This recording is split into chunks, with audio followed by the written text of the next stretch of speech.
Bonjour, bonjour. Je suis allé échanger avec un chef d'entreprise qui a une entreprise dans le domaine paysagiste et il m'a dit je suis disponible à 14h. Passez me voir, je vais m'occuper d'un chantier. Donc c'est juste pour vous dire que voilà, on est sur le terrain comme on dit, pour faire les actions. Donc cette vidéo est importante, elle va vous permettre de pouvoir éviter les erreurs au niveau de la partie financière dans la reprise d'entreprise. La vidéo commence maintenant.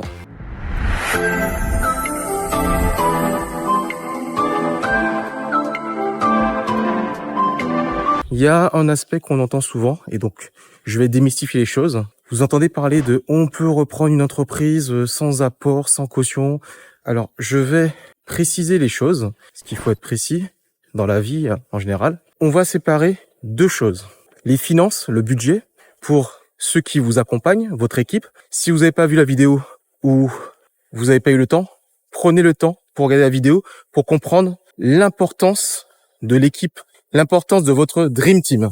Donc, je vous solliciterai et je vous suggérerai de regarder l'équipe où vous avez le cabinet de conseil, donc nous, le cabinet d'expertise comptable, le cabinet juridique, avocat, notaire, et aussi en plus vous pouvez avoir un cabinet de courtage, notamment tout ce qui est financement avec banque, fonds d'investissement, business angel. Donc, première chose, comme je vous ai expliqué, il y a deux choses. Il faut distinguer au niveau finance, au niveau de la partie financière, deux choses. Premièrement, le budget pour votre Dream Team et deuxièmement, le budget pour votre projet de reprise d'entreprise. C'est-à-dire concrètement, est-ce que vous devez ou est-ce que vous allez payer l'équipe qui va vous accompagner, avocat, conseil, expert comptable, notaire, et est-ce que vous allez payer lorsque vous devez reprendre une entreprise, payer l'entreprise. Donc là, cette vidéo est très très importante. Soyez concentrés. Premièrement, au niveau de l'équipe que vous avez composée, son budget, on va reprendre poste par poste. Le cabinet de conseil, il faut prévoir en général un budget entre 5 000 voire 10 000 euros pour le cabinet de conseil. C'est le chef d'orchestre. Sur la vidéo précédente, je vous expliquais que c'était lui qui allait justement mettre en place pour vous la stratégie globale. Donc c'est ce que nous on fait. Les modalités de paiement, en général, c'est upfront, c'est-à-dire que dès que vous commencez le dossier, vous devez payer la totalité. Vous pouvez souvent, pour des questions de négociation commerciale justement, avoir un paiement en deux fois. Vous payez un acompte. Par exemple, pour les 10 000 euros, vous payez 5 000 euros. Et après la fin du dossier, vous repayez 5 000 euros de solde. Donc ça, c'est un paiement en termes de rémunération fixe. Un paiement fixe de votre prestataire, le cabinet de conseil. Vous pouvez aussi négocier avec lui certaines fois des prises de participation. Vous pouvez lui suggérer, écoutez, vous pouvez avoir du fixe à payer en deux fois par exemple, et aussi du variable. C'est-à-dire que en fonction du résultat, vous pouvez proposer par exemple de l'equity. L'equity, c'est quoi? C'est des parts de la société que vous êtes amené à racheter. Donc ça, c'est des choses que vous pouvez prévoir. En général, les contrats durent entre 6 mois et 12 mois parce que la reprise d'entreprise, c'est long. Donc ça, c'est vraiment la partie budget pour l'équipe accompagnateur, le premier, le cabinet de conseil. Maintenant, pour le second, le cabinet d'expertise comptable, vous allez devoir payer souvent entre 2 500 euros et 5 000 euros, voire plus. Tout cela va dépendre de quoi? Ça va dépendre du dossier. Ça va dépendre du dossier, c'est-à-dire si l'entreprise fait 100 000 euros ou 200 000 euros de chiffre d'affaires ou si l'entreprise fait 1 million d'euros de chiffre d'affaires, le montant n'est pas le même. Donc tout ça, il faut bien l'appréhender. Dès que vous pensez à avoir une activité qui est importante, évidemment, ça coûte plus cher. Donc ça, il faut le retenir.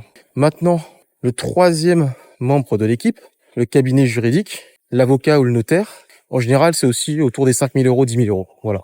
Et ça, c'est souvent, vous pouvez toujours négocier en paiement en deux fois. Hein. Une première fois un acompte et une seconde fois un solde. Donc ça, c'est une négociation. Je précise bien, hein, dans la vidéo que j'avais fait sur le sujet de l'équipe, j'avais bien précisé c'était quoi son rôle, qu'est-ce qu'il faisait. Là, c'est vraiment uniquement ciblé sur la partie financière. Alors, la quatrième personne de l'équipe qui est aussi un courtier ou un banquier, eux, souvent, ils sont payés au succès. C'est-à-dire que s'ils obtiennent le financement, effectivement, il y a des frais de dossier, d'autres frais qui sont payés, souvent. Donc, voici aujourd'hui les différents budgets concernant l'équipe. Maintenant, deuxième chose, au niveau de votre projet. Donc, on a fait la ventilation du budget au niveau de l'équipe. Maintenant, le budget concernant le projet même. C'est-à-dire que vous avez payé tous ceux qui sont dans notre équipe. Vous avez vu, faut prévoir quand même un budget qui peut aller de 2 500 € jusqu'à 10 000 €. Ça dépend de la proximité, de l'expérience, de la qualité de votre dossier. Donc, il y a beaucoup de paramètres à prendre en compte par rapport à ce budget-là de l'accompagnement. D'ailleurs, il y a même, je dirais, un budget aussi qu'il faut voir aussi pour vous. Là, vous voyez, un budget de fonctionnement. Moi, je me suis déplacé en voiture, donc j'ai payé de l'essence, j'ai payé des péages pour aller voir une entreprise qui t'a cédé dans le domaine paysagiste. J'ai vu aussi une entreprise qui a cédé au niveau du commerce de bouche. D'ailleurs, c'est là où je vais aller. Et pour justement garder cet entretien avec eux en termes de relationnel, de temps en temps, je vais faire mes courses chez eux pour garder le relationnel. C'est très important le relationnel. Donc, il faut vous prévoir des dépenses. Quand vous allez voir chez l'entreprise, vous allez peut-être aller dans un restaurant. Il faut prévoir ces dépenses-là, un petit budget de fonctionnement, c'est-à-dire les dépenses essentielles.